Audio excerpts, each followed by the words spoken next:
Good evening, everyone.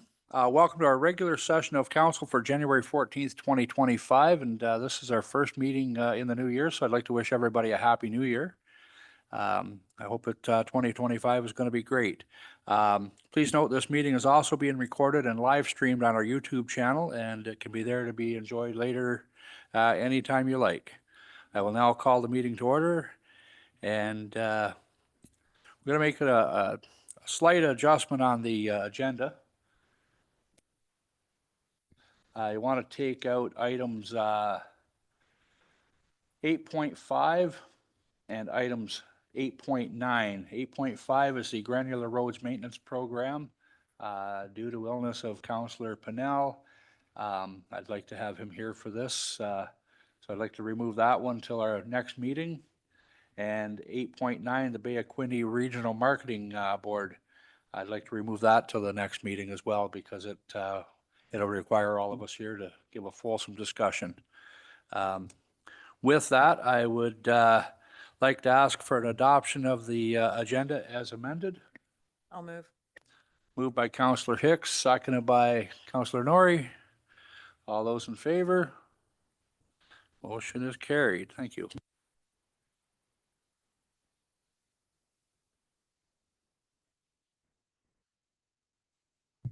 Are there any disclosure of pecuniary interest or the general nature thereof? Seeing none. We're going to go into the closed session. Item 4.1, a rise and report from January 9th special closed session meeting. January 9th, council had a special session, closed session meeting. I look for a motion to rise and report from that meeting. Motion by Councillor Hicks, seconded by Councillor Martin. Recommend that council rise and report from closed session, and further, all recommendations made within closed session are hereby adopted.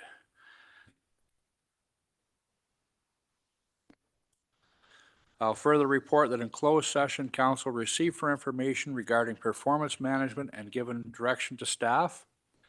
Received for information regarding collective bargaining. Received for information regarding potential litigation. And received information regarding compensation matter and gave directions to staff. Make a motion for that. Councillor Shank, seconded by Councillor Hicks. Thank you. Deputations. Tonight we have one scheduled deputation. We've got Lisa Harrison from Career Edge making her way up here. Thank you, Lisa. And just keep in mind, you got to push and hold the talk button to talk, and please talk into the mic and talk loud so people at home can hear you. Thank you. Hello, Deputy Mayor Calver and members of council. Is that loud enough? My name is Lisa Harrison, and I'm an employer and community liaison at Career Edge Napanee. What I'm here to do is to garner support for an upcoming event, the second annual Lennox and Addington Career Fair on March 4th at the Best and Bash Arena Banquet Hall from 2 to 6 p.m. It's presented by us with support from Work in Quinte, the Bay of Quinte Regional Marketing Board. First, I thought I'd give you a little backgrounder as to who we are, what we do, and how we fit into the local labor market and employment terrain. Career Edge has been an Employment Ontario service provider since 1987. We fall under the Provincial Ministry of Labour, Immigration, Training and Skills Development. And our regional management organization is CIRCO, operating as Employ Next, covering the Kingston-Pembroke region. This is a new system that's been in place for a little over a year, and you may have seen advertising from Employ Next. It's fairly prolific. We are their employment services service provider for Napanee, Picton, Trenton, Campbellford, Northbrook, and Amherst part-time. My Career Edge is part of our parent company, Youth Habilitation Quinte, a nonprofit agency based out of Belleville. Youth Hab for short provides support for youth and adults on 3 pillars: housing, mental health, and employment. In Napanee, the Career Edge office provides employment services to job seekers of all ages. those on Ontario Works and ODSP, as well as the general population. Employment services consists of assistance with job search, resume, cover letter, applications, etc., as well as supports, including items required for employment, such as short-term training, tools, and apparel. Our Better Jobs Ontario program, which was formerly known as Second Career, provides retraining for eligible candidates. We also have programs directed at youth, trades, and employee training. In my role, I work with employers, posting jobs to our local job board, helping to make job matches, and sometimes providing training subsidies to businesses to offset the training costs for a new employee. Additionally, at our location, we have a Next Step Housing Connection worker who helps the unhoused or those facing imminent loss of housing to find housing, as well as creating a database of local rental landlords. Our services are free, with some fee-for-service options such as first aid on site. Now I'd like to touch on why we're asking for your support. The economy is changing and the labor market is changing. It's more important than ever to create opportunities for businesses to find the help they need, which has been harder in the last few years, and for individuals to find rewarding, sustainable job opportunities. When these things happen, the economy is stronger and our community is stronger.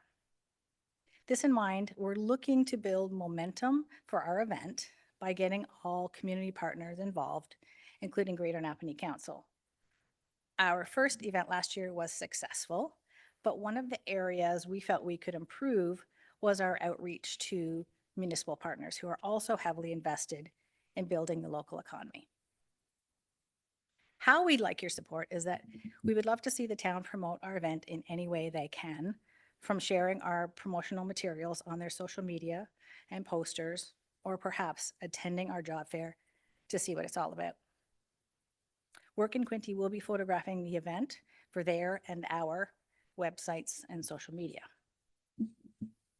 This year, an addition we'd love to see is being able to include transportation through Deseronto Transit to enable job seekers to get to the event. We believe we would be able to secure sponsorship for any costs involved, but are hoping for the town's assistance in making this happen, and we have already been in touch with Matthew on that issue. I'm sure there are other ways the town can be involved with no financial impact that we can't envisage, and maybe some of you have ideas for us. Frankly, any support would be appreciated as we try to maximize community participation. So I provided that poster, and I'm going to email Shannon with an electronic version of that, which will also include the employer registration link and our Facebook address. And thank you very much. Do you have any questions? Awesome. Thank you very much, Lisa. Is there any questions for Lisa? Councillor Hicks, go ahead. Thank you. Through you, Deputy Mayor. Lisa and Matthew, I think it's going to be directed to you both. Because we are currently a partner with the Bay of Quinte Regional Marketing Board, and Work in Quinte is part of the event, can we share on our socials this information? Like, I'm sure you've already answered the question that Lisa asked, but just for general awareness. Through you, Mr. Mayor, to Councillor Hicks, we can. We're, I would say, as a regional board member, we're in some capacity sponsoring the event. So we're happy to set them up on set things up on our promotional channels. And I'm actually meeting with Deseronto Transit later this week on a different matter, and I'm happy to raise this. You preempted my next question, so thank you. That's good. Thanks. Thank you. Any other questions for Lisa? Just so I understand, is that right? Just so I understand, so we're going to go ahead and we're going to support this through our social media and, you know, post it through all of anything that we can do, and also through which we are with Quinte. And then you're going to find out about the Deseronto Transit, what we can do for helping that out. Is that the whole game plan on this? I just want to make sure it's clip and clear with everybody involved. Through you, Mr. Mayor. So answer to promotion is yes. in a general sense, we tend to only use our channels to promote town business because otherwise people might mistake some of the events we'd be promoting as our own. And we are happy to, in that promotion, talk about our sponsorship of Bay of Quinte, and we're members. And as a member, we're happy to promote this particular initiative, which I think is entirely appropriate. And I will explore the opportunities in my meeting later this week to see what, if anything, is possible with respect to Deseronto Transit. Thank you.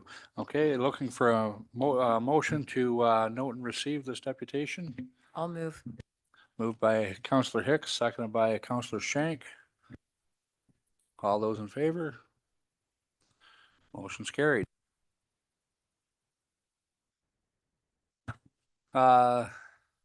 Deputations on the agenda. There's been none received. None received, okay. Correspondence on the agenda. Nope, no correspondence. Is there any unfinished business? No unfinished business. Okay, the administrative constant agenda. Council minutes from the regular session of council, December 10th, 2024. Special session of council, January 9th, 2025. Recommendation of meetings of the regular session of council dated December 10th and the special session of council dated January 9th, 2025 be adopted as presented. Yep. Moved by Councillor Hicks, seconded by Councillor Shank. Okay.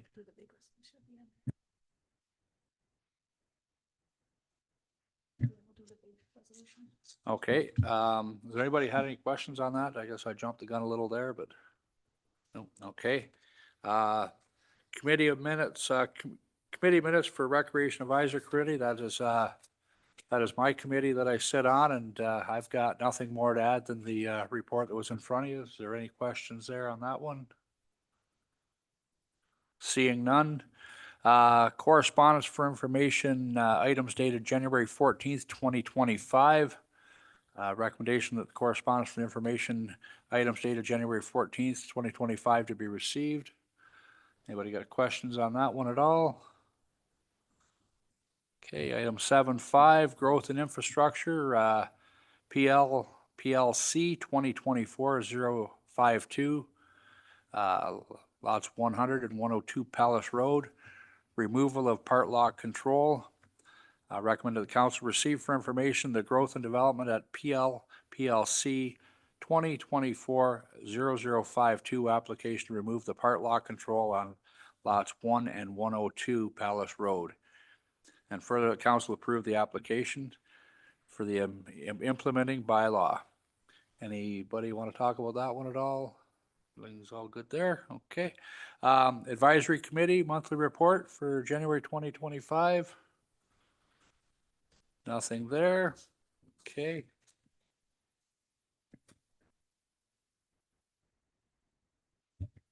Okay, so can I get a motion that council consent to the approval of the following routine items? That the minutes of the regular session of council dated December 10th, 2024, and the special session of council dated January 9th, 2025 be adopted as present, and that the Recreation Advisory Committee minutes of December 5th, 2024 be received for information, and that the correspondence for information items dated January 14th, 2025 be received, and that council received the information on growth and development PLPLC 2024-052 application to remove part lot control 100 and 102 Palace Road, and further that council approve the application and implement a bylaw, and that council receive the information of the Advisory Committee monthly report of January 2025. Through you, Deputy Mayor. I did have a question, but you didn't see me earlier. Not a question, a comment, if I may. Yes, go ahead, Councillor Hicks. The Advisory Committee monthly report, I love the new format. I don't know whose idea it was, but thank you very much. It is fabulous. So that's my only comment, and I'll move. Okay. Go ahead, sir. So through you, Mr. Mayor, so full credit would go to Town Clerk Walters, and no big surprise. And what council should expect is at the next regular council meeting, it is my intention to bring forward mandate letter recommendations as well as recommendations for training of advisory committees. And as per the bylaw that council saw fit to adopt last year, I believe, what you're going to see is a monthly report come forward where the minutes are attached, but any recommendations brought forward by advisory committees will be presented to council for debate month by month. Wonderful. Thank you. I'll move. We have a motion on the floor by Councillor Hicks, seconded by Councillor Norrie. All in favor? Motion's carried.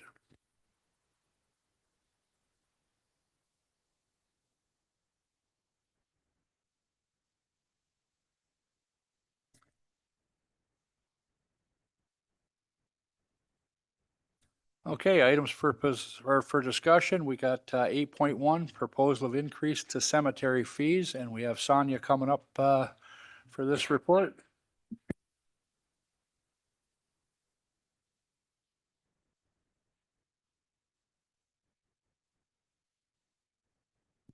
Go ahead when you're ready. Thank you, Sonia. Thank you, Your Worship. At a regular meeting that we had November 26, I had brought the first draft of the new fee structure to council. One of the new fees that we had on there was for additional excavation of plots. And since that meeting, we've decided that it would probably be best to remove that from the fees. Additionally, it is part of the contractors agreement. So that's going to be published on our bids and tenders tomorrow. I was advised by Nathan that it would go out tomorrow. So that kind of work, there won't be any additional fees to the plot owner or anything like that. It's going to be all through whatever quotes the contractors provide.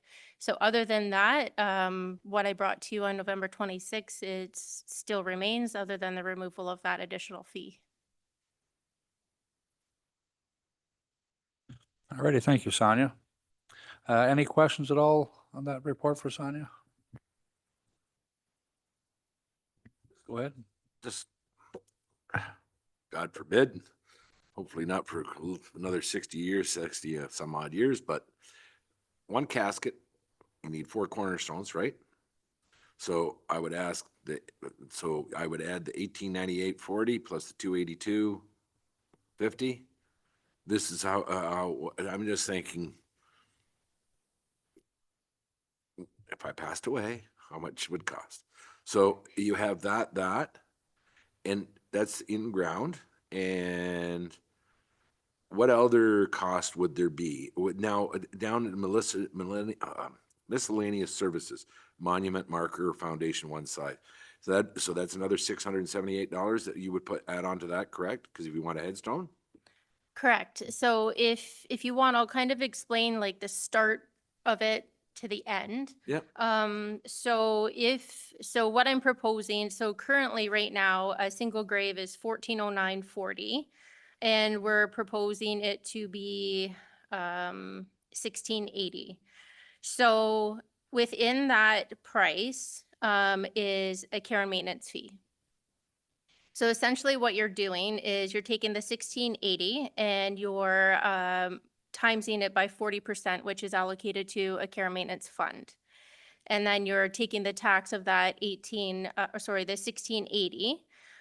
So essentially, that 1680, you have to minus the $672 because that does not come to the town. That goes into the trust fund. So we would be left with $1,000, just a little over $1,000 that would go into what we would classify as our operating budget. So that's what the town would kind of make, I guess you would say, revenue on a land purchase for the plot. So it's increasing by $379 to purchase a plot, which does allow for 1 casket and 4 cremations. So then when it comes time to needing to be interred in the plot, whether it's casket or cremation, then there's different prices for weekday and Saturdays. So if we look at a weekday casket burial, we're going from $1148.40 to $1450. This price here is what goes to the contractor. So right now, the contractor with tax is $1,100.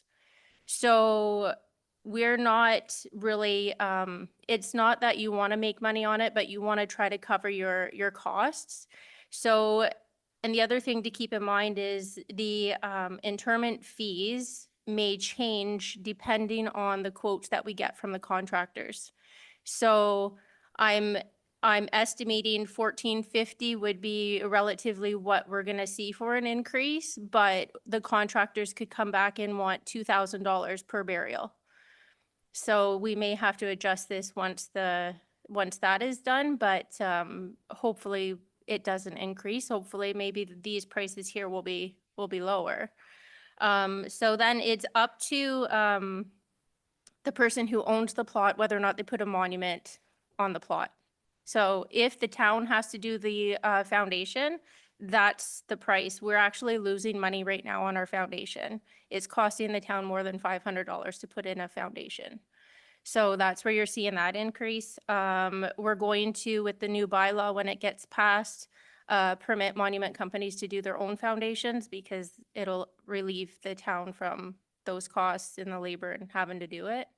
So all of the miscellaneous fees are fees that don't have to be sought out. The staking fee is something that is in our fees right now, but it's not part of our bylaw.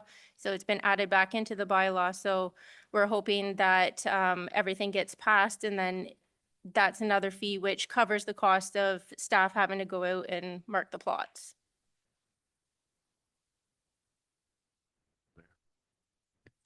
Perfect. Any other questions at all? So the reason why I was asking that, Ryan, is because the municipality is taking on more and more abandoned cemeteries. And the reason why they were abandoned, or the reason why they were let go, is because, you know, cash was short. It's not that I want to go ahead and put a price on somebody's poor bereavement that love their loved one, but the point is, it's still a cost recovery basis that we can still exist looking after the cemeteries in good quality and safe manner. So I just wanted that a little bit more explained, and you did that very much so. So thank you very much. And I remember when the municipality never looked after any, and now we're looking after how many? So it is quite an expense. So thank you. And I will reiterate, we are looking after them, the care and quality that goes into the maintenance of the cemeteries. That's all I hear about is how good the cemeteries look, how well they're maintained. So your group's doing a great job. Thank you. Okay, so we have a recommendation in front of us that council receive the information of the Community and Corporate Services Cemetery Administration proposed increase to cemetery fees and reports.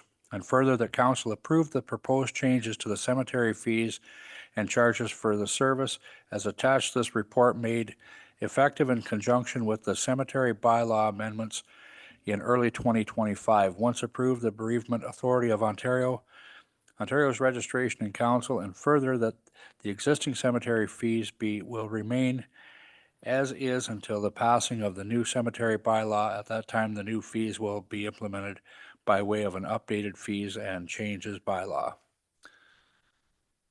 Moved by Councillor Shank, seconded by Councillor Norrie. All in favor? And that motion is carried. Thank you.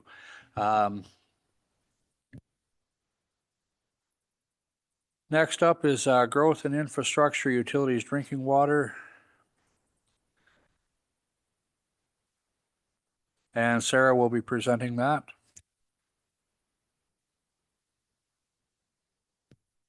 Whenever you're ready, Sarah.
Sarah, just one, can you push the talk button? Sorry, Thank you. wrong button. The results of the audits will be reviewed and discussed at our next DWQMS management review. And they are both intended to continually improve our DWQMS. Thank you, Sarah. Okay, can I get a note and receive for that one? Oh, sorry, any questions? Go ahead, Through you, Councillor Hicks. Deputy Mayor, I know I mentioned this prior to the meeting starting, but would just like to note for everyone on page 8 of the external audit, there was a great deal of positive feedback from the auditors to town staff or to the utility staff, so thank you for that. And I do believe that the opportunities for improvement, there's 2 there that will be addressed as soon as we get our procurement person on board, and that will help, I think, utilities quite a bit with the backup suppliers and essential suppliers list. So I'm very pleased with the report myself. Thank you.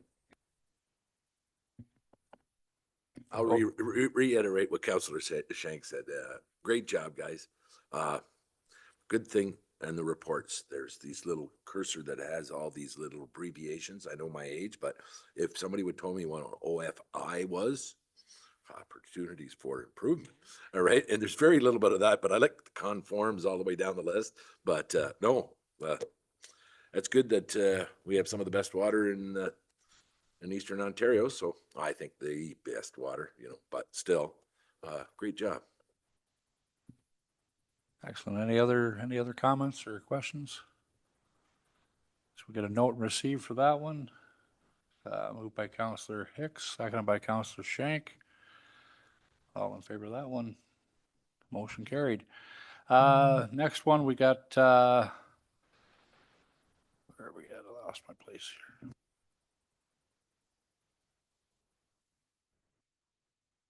Or sorry, 8.3, we've got the growth and infrastructure utility summary of the October 2024 compliance inspection for Sandhurst Shores drinking water systems. And again, that will be Sarah. Yep, thank you, Mr. Mayor. So the Sandhurst Shores Drinking Water System Inspection is a routine annual inspection. It's conducted by our local Ministry of the Environment Water Compliance Officer, and that was conducted on October 29th, 2024. Our overall responsible operator for the water plant was also present during the inspection, and the inspector was also provided with plant data and other documentation for the inspection period. So the town received a final inspection rating of 95.3%. While 2 minor non-compliance issues were noted, they did not have any impact on the town's ability to provide safe drinking water. I'll just speak to the 2 non-conformances briefly. So the first one was related to the town's harmful algal bloom procedure. This procedure had previously been approved by the ministry. However, during the inspection, the officer was able to identify some minor gaps within our program. The ministry continues to work with municipalities throughout the province to address harmful algal blooms. And just to note, Greater Napanee has not had any confirmed harmful algal blooms which have impacted our drinking water system at this point.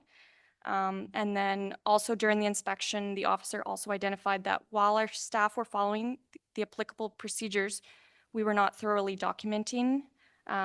So we have used this as an opportunity to update our internal procedures.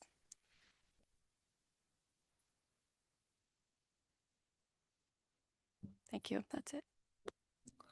All right. Okay, thank you.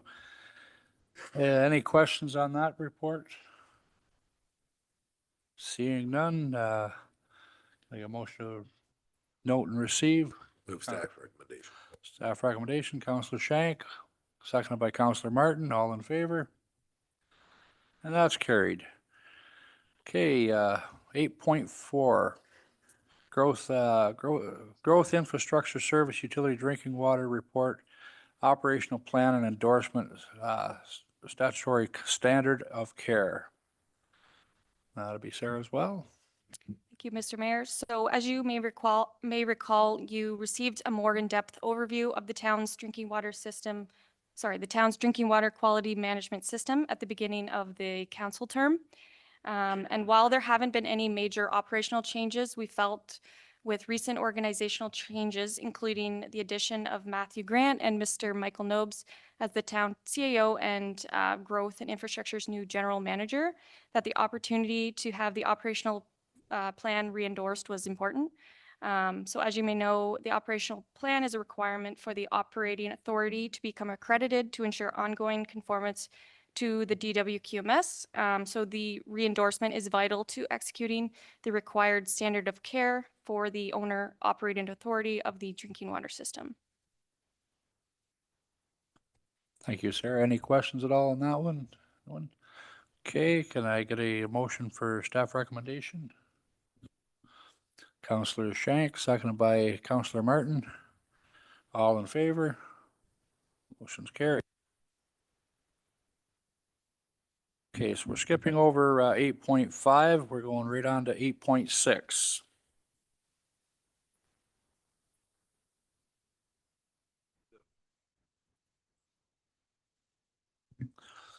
Eight point six is Growth and Infrastructure PLZA CO 2024060, County Road 2 between 8188 and 8252 County Road 2, rezoning report. Go ahead, Michael. Thank you, Worship. So this application is related to a lot addition application that was approved at the December 10th, I believe, meeting of council, the last meeting before the new year. And one of the conditions on that approval was for a successful rezoning to be achieved within the 2-year consent period for fulfilling conditions. So this application before the committee is checking the box for one of those conditions, which was to rezone the small portion of land that's being added to the abutting parcel to the east from rural to light industrial to harmonize the zoning of the recipient parcel. And the intent of that application was to effectively make a more viable lot for the establishment of a storage facility on that property. So the application and the proposal is consistent with the town's in effect official plan policies and would bring the property into a more compliant state from a zoning perspective, from a lot area perspective. So staff are certainly supportive of the application, as we would have reviewed this component during the lot addition consent stage of the applications. And I'm certainly open to answering any questions. And what we're recommending is that council approve the application and pass the proposed implementing bylaw. Any questions for Michael? Moved by Councillor Hicks, seconded by Councillor Martin. All in favor? Motion's carried. Okay, item 8.7, Growth and Infrastructure PLZA CO 2024046, 7626 County Road 2, rezoning report. Go ahead, Michael. Thank you, Worship, and through you to members of council. So this, again, this rezoning is linked to a number of consent applications on fronting onto County Road 2 and Little Creek Road. Again, one of those conditions was that a rezoning be applied for and successfully obtained for the harmonizing of the zoning of the overall land holding from a mixture of rural residential and hamlet residential and rural to one uniform rural residential zone. The lots that were created and the resultant retained lot through those applications are compliant with the town zoning bylaw requirements from a lot frontage size perspective. In addition, the establishment of future dwellings and additional accessory buildings on those parcels to be developed in the future would certainly be able to be in compliance with the proposed rural residential zoning of that of the parcel. So in the area, there's a mixture of hamlet and older hamlet zoning and older rural residential zoning. Staff are proposing a rural residential zone. Both the hamlet residential and rural residential have very, very similar zoning performance standards from a yard setback, lot area, and frontage perspective. And the proposal was best in line with the rural residential zone. Prior to the public meeting associated with this application, staff received comment from a neighbor located across the road on Little Creek Road who had some concerns with regard to the provision of access to those parcels. And those concerns were reviewed during the consent stage, both by the town and the Cataraqui Conservation Authority. The concern was predominantly around the establishment of a suitable access to each severed parcel, and sufficient crossing of the watercourse that traverses and bisects the two parcels fronting onto Little Creek Road. So staff and Conservation Authority at the time reviewed that concern directly, in addition to information provided by the proponent's engineering consultant. And staff and the Conservation Authority both agreed with the proponent's consultant's recommendations and ultimate design. So all to sum it up, staff did receive comment on this application, but they were more or less the same comments that were received during the consent application processing. Additionally, in the same conversation with the resident, there was a little bit of confusion on the designation of the hamlet boundary within the official plan designations in the schedules. And I believe we were able to clarify that for the residents. So following the public meeting, no further comment was received, and ultimately staff are recommending approval. Thank you, Mr. Nobes. Any questions? I'll move staff recommendation. Staff recommendation moved by Councillor Hicks, seconded by Councillor Norrie. All in favor? That motion's carried. Go ahead. Mike, geez, it sounded like a Philadelphia lawyer there. I was so confused about this study, that study, and they had to go for this or that or anything else. Is there any way of streamlining that and making it a little bit more palatable for the person that's doing it? Because it's not that I've never heard, I know you have to cover our bases, but holy smackers. Wow. You know, I was just wondering, you know, about talking about red tape. Is there any way that, you know, I know you have to follow every step so nothing ever happens, but wow, I was just going, holy jumpins. When we went full circle back to where we were and was approved to begin with, but you have to have that period, correct, by law to do that, right? Through your worship, yes. Since this is a new planning application, we need to effectively restart the clock as it relates to public comment specific to that application. So it's a slight difference, right? It's the creation of the lot initially, and this is now the rezoning, so the implementing regulatory instrument. Wow. So yeah, more or less it's the same effect, creation of a lot for development. This application, the rezoning is really to essentially put the law into effect to say you can build this building here effectively, a single detached residence. Well, this is only one lot and it's not LA, and they got a whole lot more problems we got. That is true. So can I get a motion for, we've already got the motion, everything's carried. Okay. Moving on to 8.8, we'll give Mr. Brown a chance to get up here.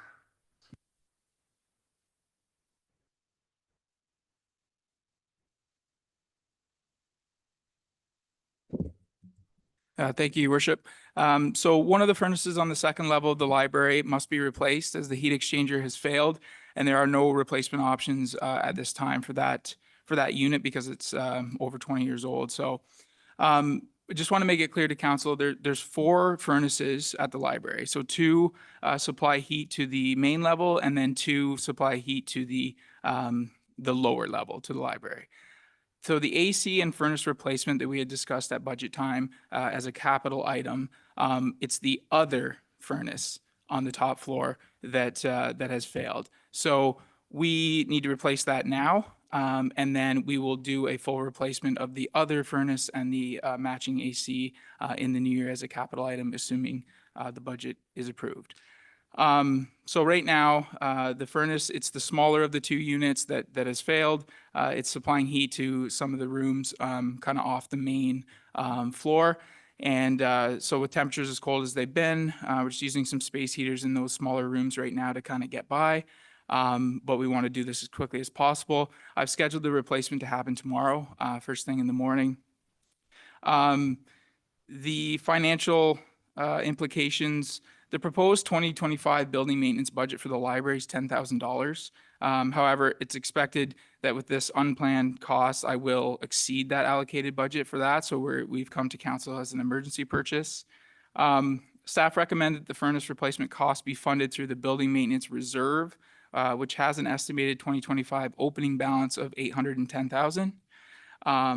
The alternative option there would be to add that emergency repair cost to the proposed 2025 operating budget. But like I said, staff recommend that we fund the $6,395 plus tax cost out of the building maintenance reserve. Thank you, Chris. Go ahead, Councillor Hicks. Thank you, through you, Deputy Mayor. Chris, so the furnace, so we're talking one has already been budgeted for the main floor. The other one has gone and we're replacing it tomorrow. So the two furnaces on the lower floor, I know you've looked into them just to make sure, but how old are they and what are the chances they're going to blow in the next, or not blow, depending on your point of view? Through your worship, Councillor Hicks. So yeah, the two furnaces on the main floor, they're actually located up in a loft over top of the ceiling. So they're a little bit tough to get at as well, but they're both over 20 years old. They're very old. The two that are on the lower level are newer, but I won't say they're brand new by any means. But these are the two oldest ones. So in 2025, we would essentially be replacing both of those furnaces on the main floor, which is key. Yeah, go ahead, Councillor Shank. Chris, can you, I'm not saying ask it tonight, but is there any way of finding out what the usage numbers are of that library? It's just that a lot of the kids today, they do so much on laptop and computers and everything else. It's no, I'm just asking what the usage number is. Like, I just like if somebody says, "Oh, Jim, we still have libraries." Well, what are the numbers? Then I can say, "Hey, yeah, well, there's 10,000 that go through it, or whatever." So I believe Mr. Grant can answer that question. Through you, Mr. Deputy Mayor, I can certainly reach out to the county to find out their utilization numbers for the library. Regardless of utilization numbers, we are obligated to provide a space for the county to run library services, I believe by legislation.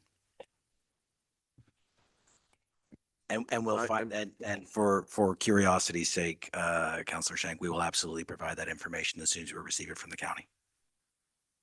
Well, just the deputy went ahead and said the numbers of the usage is good, which is, so when somebody asks, why are you putting money into this? Then you can say, hey, yeah, well, because this is the usage and this is what it is. And it was a wise investment because it's being used. And I would also add to that, Councillor Shank, because we have to. Yeah. Well, and I always differ on that one. I'm sorry. I always differ on the have tos. It's the county. They always have to. And I can't give you the exact number right now because I did see a report on that last year, and it was astonishing the number of people and the checkouts that they do in the various libraries, and we can get all that information for you. It'll just blow your mind how much people actually use the library, because I'm with you. I mean, everything's on your phone, everything's on your laptop, everything's on your iPad. There is a pile of resources in that library that gets used. The parking lot's full every day. So that's what I want to hear, because back to the county is the reason why it's not like I don't distrust the county. I'm here to represent the municipality. But when they spend $12,000 on tomorrow night's budget, hopefully it doesn't pass, for a warden's dinner, you know what I mean? That's where I have grave concerns. I hear you on that one. Councillor Hicks? So as through you, Deputy Mayor, so as I'm sitting here listening to the debate and the questions, have we looked at heat exchangers? Is this something that would work for the library in a commercial setting, or or not heat exchangers, sorry, heat pumps, pardon me. Right idea, wrong word. Yeah, through your worship to Councillor Hicks. So yes, that is something that we have done in some of our other facilities. Basically, the way I was kind of explained was when your AC condenser goes, sometimes it's the appropriate action to put in a heat pump instead of a new condenser. We looked at that option too for the other replacement. Sometimes when they're as big as the one is that we need to replace at the library, it's not ideal. So there are some factors involved in there, but certainly we are well aware of heat pumps. We just put one in Selby Community Hall not too long ago. So we do have them and we are aware of them, and we do put them in when it's appropriate. Perfect. That's it for me. Thank you. I'll move staff recommendation. Okay, moved by Councillor Hicks, seconded by Councillor Shank. All in favor? Motion's carried. Thank you, Mr. Brown.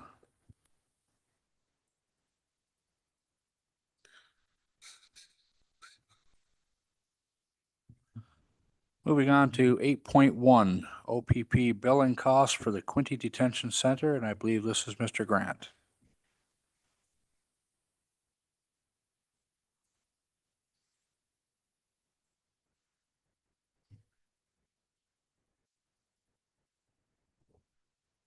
Thank you, Mr. Deputy Mayor, and through you to members of council. You will recall that members of council asked that we do a bit of research to find out either the full or the approximate cost of our obligation to pay for OPP calls for service to the Quinte Detention Center. So I would say that we are not alone in being required to provide the cost for calls for service by the Ontario Provincial Police to a provincial correctional center. While we weren't able to get all of the costs, the OPP local detachment was able to crunch some numbers for us to give us a ballpark where we could get an assessment of what kind of calls they were doing and what were the approximate cost, at least for some of them.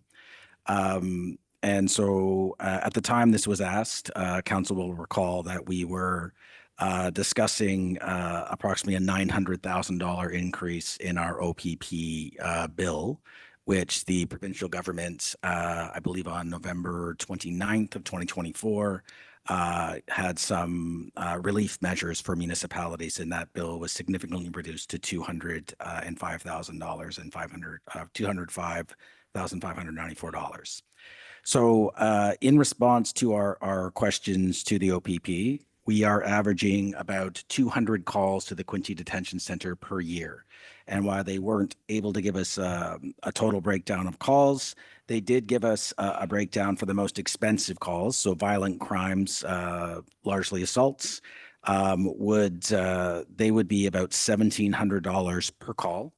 And the remaining calls would be a varying number. So I would say for budgeting purposes, we would say a safe bet would be approximately $100,000 a year. That number is expected likely to increase with a 23% increase of the Quinte Detention Center. At the time that we were asked to research this, we did put in at council's request a delegation to the Roma conference. And we sought to meet with the Solicitor General of Ontario and the Minister of Finance of Ontario. I am pleased to say that we did receive a delegation with the Solicitor General's office, and that will be this coming week. Council will be receiving briefing information on that. The specific items that we'll be highlighting for them is one, to acknowledge the relief that the provincial government has provided to municipalities on this year's OPP bill, as well to acknowledge that the Solicitor General of Ontario's office indicated that they would be doing a full review on the OPP billing model for municipalities. So specific to that, we will also raise the issue of municipalities being required to pay for one provincial service to provide service to another provincial service, and to respectfully request that they include that element of the billing model in their OPP billing review.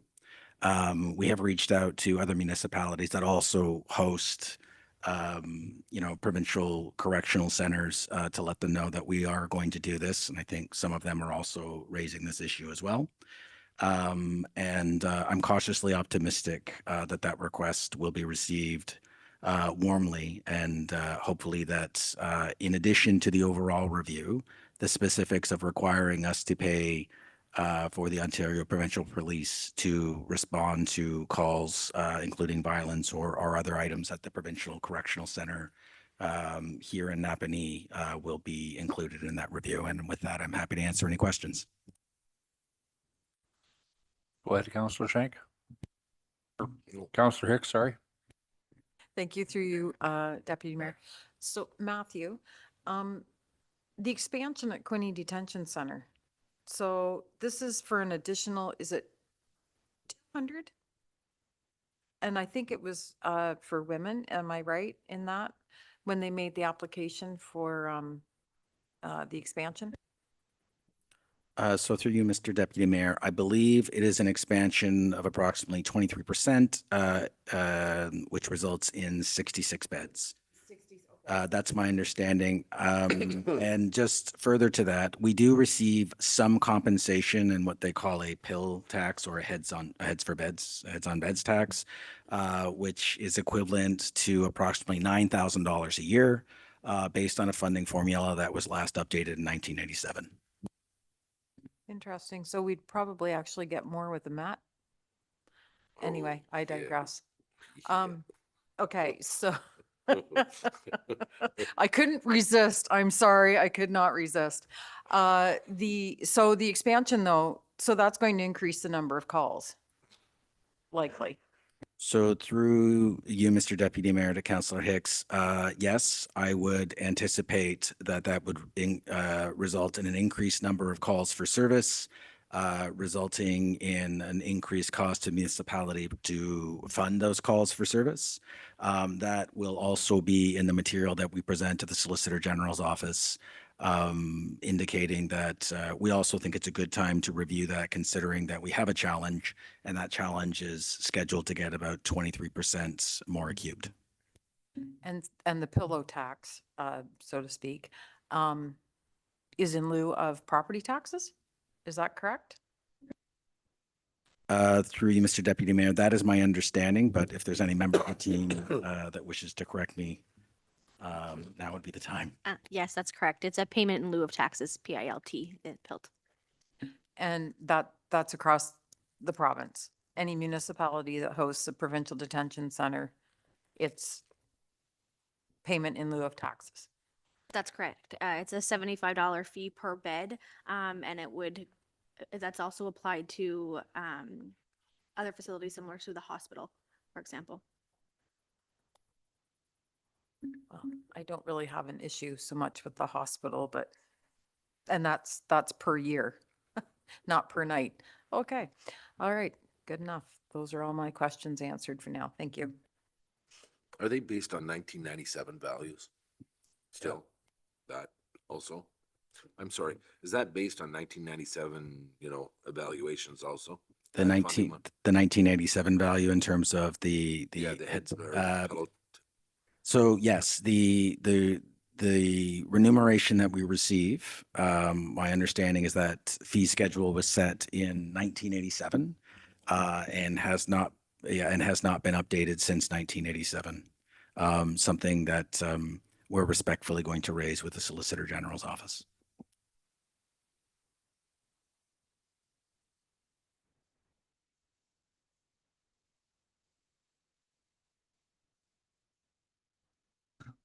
Okay, so we have a staff recommendation here. Council received the report of the OPP billing costs in the Quinte Detention Center. The council confirmed whether it still wishes to proceed with the Rural Ontario Municipality Association delegation to discuss policing costs with the Ministry of the Minister of Solicitor General, sorry. Looking for some direction there. Does everybody still want to meet with that? Go ahead, Councillor Norrie. I move and I add that we will attend the delegation. Thank you. Moved by Counselor Norrie, seconded by Counselor Martin. All in favor? Motion's carried.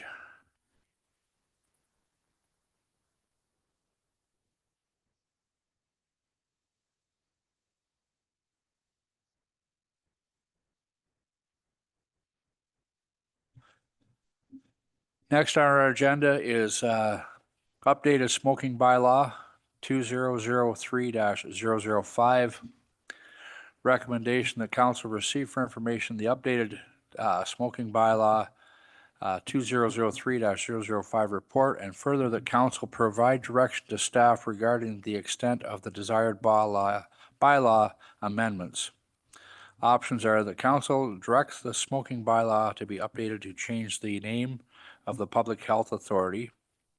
Option 2 is that the council direct the smoking bylaw to update, change to the name of the Public Health Authority and add provisions to apply e-cigarettes and cannabis products and any other specific changes request, and the council direct that the full review of the public consultant be undertaken in the smoking bylaw.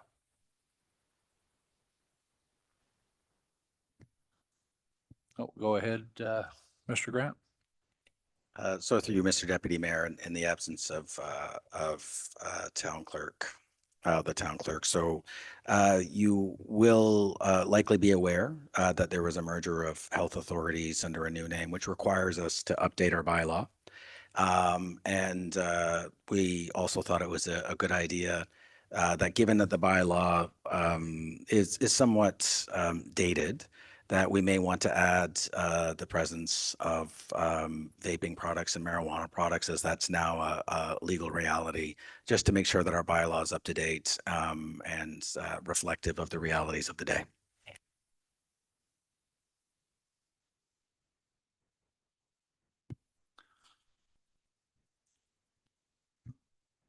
Go ahead, Councillor Shank. So Matthew, and did they ever fine any of the individuals? Because if you look at the arena and you can see where the butts are and stuff like this, so like it says OPP can do it and other ones can do it. Like we passed a bylaw, but has anybody ever been charged with smoking too closely to a municipal entrance? Especially because of marijuana today, you know what I mean? Like, let's take the kids and go to the hockey arena or somewhere else, or you know what I mean? It's just that, like, right in front here of the town hall, and you had some people that going ahead and sitting right on the steps. You know what I mean? And how many times do I see other people drive right by and going, oh, we have a bylaw, but they're 4 meters, and we're going ahead and we're saying not 6, we're going 9. But like, I just want to make sure that somebody, if we pass a bylaw, that they actually, somebody charges them with whatever we can. So through you, Mr. Deputy Mayor, to Councillor Shank, so we can certainly get those numbers for you about sort of the breakdown of how many fines and have been laid with respect to the smoking bylaw. And further to that, council will have the opportunity in the coming months as we review service level bylaws. And my understanding is our intention, we're going to start with the fire service, followed by bylaw services.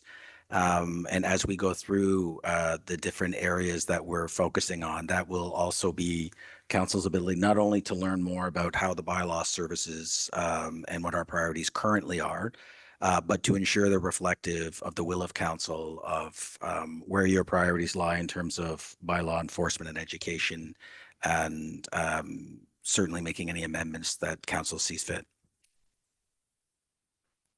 Matthew, that's great. That's just my concern is that we always improve what we can possibly do. And it's just the steps of the town hall. You know what I mean? It's a historical building, center of the municipality. And then last summer we had some occasions with what they were doing out there. So that's, as long as we have the teeth to do something about it, instead of telling them to move, we can phone somebody up and say, hey, come on down here and give them a charge that it's going to cost them if they're going to want to smoke on that town hall. So through you, Mr. Deputy Mayor, you know, given the number of sort of bylaws that we have, as well as sort of different resourcing levels, we do tend to prioritize some things over others. But as I mentioned, like through service levels and as things change, Those particular service levels should and in fact can reflect the will of council. And so we're basically coming in to check with you to say, this is how we're operating now. Is this what you want? By way of example, if it was the will of council to say, we're not really interested in having people smoke by the front door of town hall, and we would like to see greater enforcement there, that is your privilege. Thank you. Perfect. Any other questions? Counselor Hicks? Not a question, Deputy Mayor, but I would move to receive the report and that we direct staff to update the bylaw accordingly to increase the number of meters from the door, and also to change the name of the health unit. So to bring it in line with neighboring municipalities and include the vaping and cannabis. So basically you want to go with staff recommendation. Yeah. Perfect. I got a motion on the floor. Can I get a seconder? Counselor Martin, all in favor? Motion's carried. Thank you. Bylaws.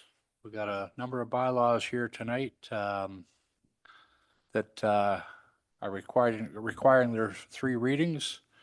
Bylaw 2025-0002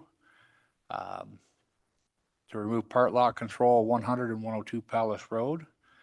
Bylaw 2025-0003 to amend zoning bylaw number 0222 PLZACO 2024-046.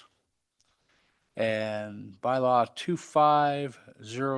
2025-004 to amend zoning bylaw number 0222 PLZACO 2024-60. And bylaw 2025-0005 to adopt the 2025 Greater Napanee Utilities Operating and Capital Budget of Water and Sewer Services Charges. And bylaw 2025-0006 to amend Waste Management System Bylaw depot fees 2006-014. Has anybody got any questions regarding these? Can I get a first? Oh, sorry. Go ahead, Ellen. Thank you, Your Worship. I just have a comment to council on the utilities budget. I just wanted to bring to your attention that there's one small adjustment that was made from the budget as presented to council at the last utilities budget meeting, and that was related to a capital carry forward amount. There was a typo in there where carry forward was recorded as $74,000, and it should have been $7,400. All that did was change the revenue in the capital being brought forward, and the bottom line being the transfer surplus to reserves. But I just wanted council to be aware that that change had been made since they had last seen the utilities budget. Any questions there for Ellen? Seeing none, can I get a first, second, and third reading of these bylaws? Moved by Councillor Norrie, seconded by Councillor Martin. But first, I'm sorry, I've been corrected. We need a resolution for each bylaw. So we'll go back to item 9.1, bylaw 2025-0002. I get a motion for that bylaw? First, Second, and third. First, second, and third by Councillor Shank, seconded by Councillor Hicks. All in favor? Thank you. Bylaw number 2025-0003, PLZACO 2024-046. I got a first, second, and third on that by Councillor Norrie, seconded by Councillor Martin. And bylaw 2025-004, PLZACO 2024-060. First, second, and third on that, moved by Councillor Hicks, seconded by Councillor Shank. And bylaw 2025-0005. Moved by first, second, and third by Counselor Shank. Seconded by Counselor Nori. All in favor? That one's carried. Okay, bylaw 2025-0006. First, second, and third reading. Moved by Counselor Hicks, seconded by Counselor Martin. And that has got our bylaws. And item 10, information reports from members. Seeing none. Inquiries. Seeing none. Notice of motions. Counselor Martin.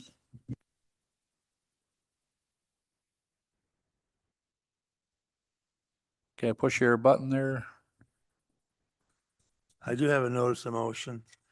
My motion is as follows. The council review resolution number 158-20 and rescind the 9% surcharge for policing from the urban tax rate and implement the original resolution of the taxation review. That's my motion. Notice of motion for the next council meeting, please.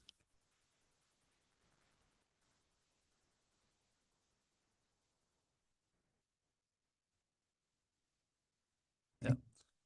Okay, can I get a note and receive on that? Counselor Hicks.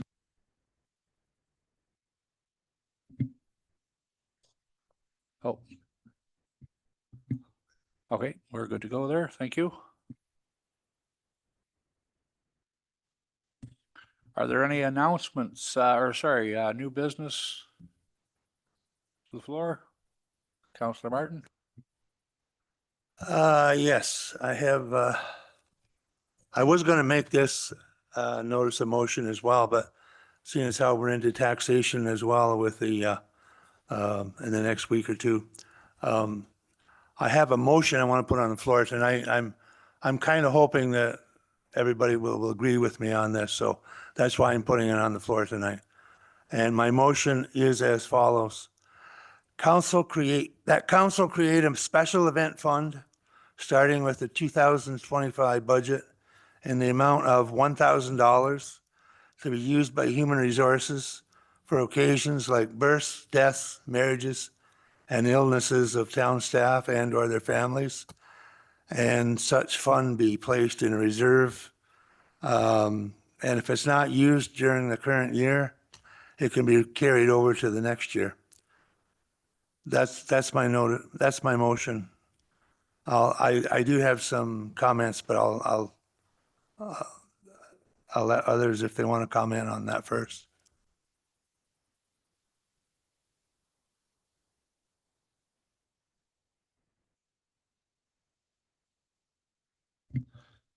Okay, since that's under new business, anybody in favor of discussing this tonight? Yeah, we need to have 2/3 for a motion.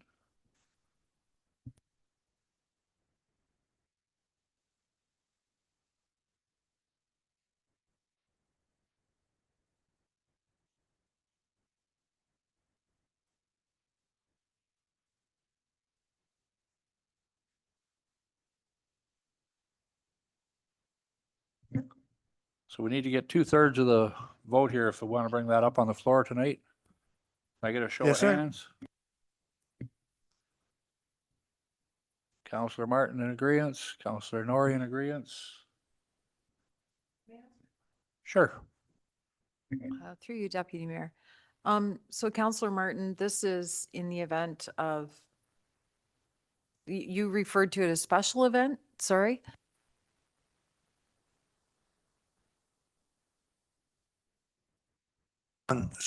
A special event fund. So this is births, deaths, marriages, anniversaries, what, like, of town staff? Is that what this would be for? correct?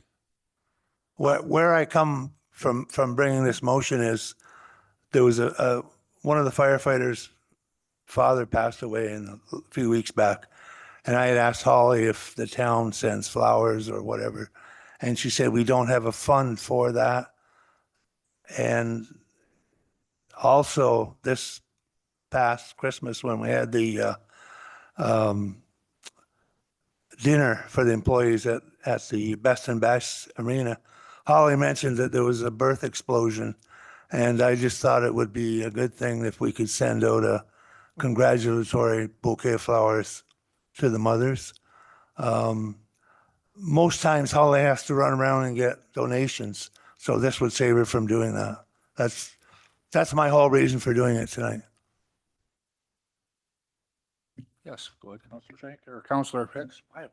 So, oh, this is gonna sound so Scroogey. I'm sorry, but I don't see where, because this is through the taxpayer. If Holly comes to me and asks me for a donation, I gladly chip in. But I don't think that that is, burden isn't the right word, but I don't think that's the responsibility of the taxpayer. I understand the intent, but I don't feel comfortable myself. But please continue to ask me to chip in because I will and continue to do so. Just like probably most coworkers do, et cetera, but I don't know. This isn't the private sector. This is public funds that we're talking about. So that's my only.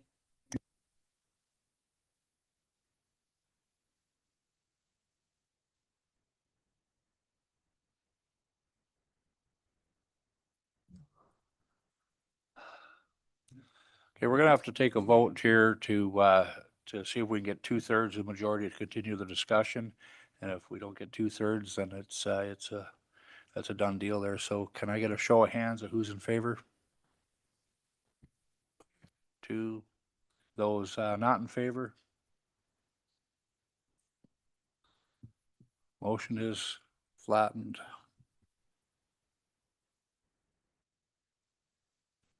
Okay. Announcements. Any announcements by council? Any announcements out there? None. CAO's remarks. So through you, Mr. Deputy Mayor, to members of council and the community, I would just like to extend my sincere thanks to the various members of the advisory committees. So as we've been putting together both the bylaw, the advisory committee bylaw, which has been passed, and currently working on terms of reference and seeking their input, I would say that the level of participation from advisory committee members, both through emails, responding to surveys, and actually meeting with me in my office, has been significant. And I'm quite grateful for the level of participation, not only with their regular duties, but in assisting us with the information as we bring forward materials to the next council meeting for your consideration. Thank you, Mr. Grant. Okay. Forward calendar. Has everybody had a chance to look at the forward calendar for 2025 Q1?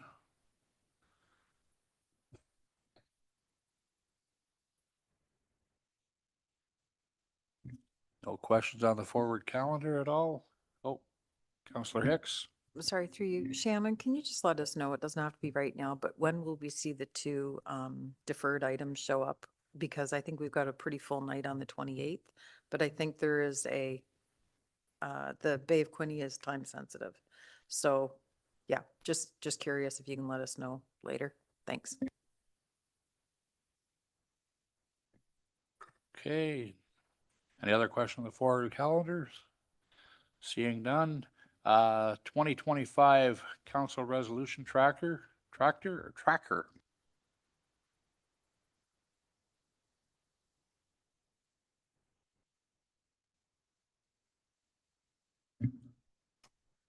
Seeing none. Can I get a bylaw to confirm the proceedings of council and corporation of town of Greater Napanee?